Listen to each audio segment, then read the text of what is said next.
En fait, on le trouve partout.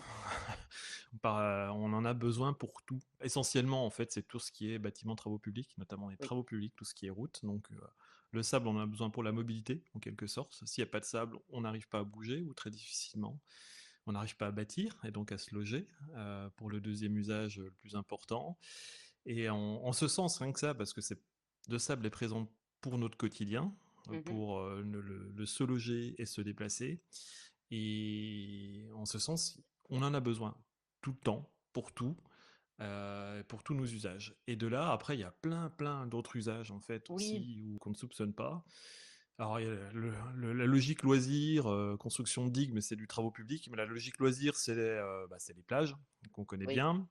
Voilà, on veut des plages de sable parce que les plages de galets, ça fait mal au peton. Donc, il faut ensabler les plages pour qu'elles soient plus agréables et attirent plus de Voilà, c'est touristes et ça. fassent plus de business.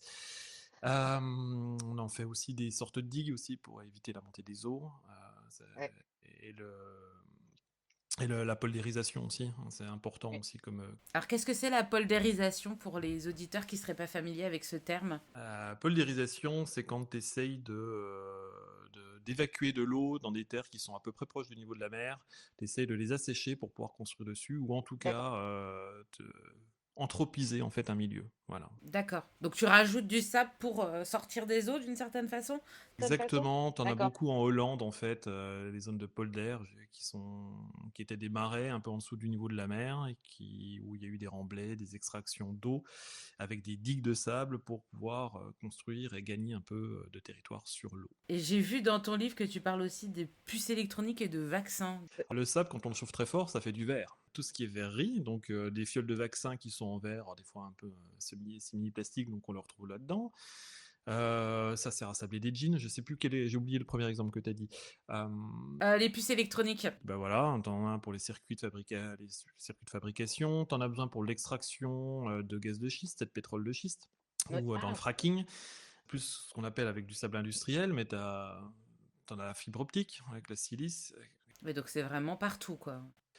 Et donc, c'est une ressource qu'on trouve beaucoup Oui. dans plein d'endroits, qui est facile à extraire parce qu'il y en a partout. Le sable, c'est plein de petites matières, c'est un matériau qui est de plus ou moins grande taille. D'ailleurs, Ok. je fais une vulgarisation dans le livre parce que je considère sable ce qu'on appelle les fines, c'est-à-dire des tout petits grains très très très fins à des granulats, ça peut aller jusqu'à quelques centimètres, mais l'usage, grosso modo, est le même par rapport aux besoins principaux du sable et à la géopolitique.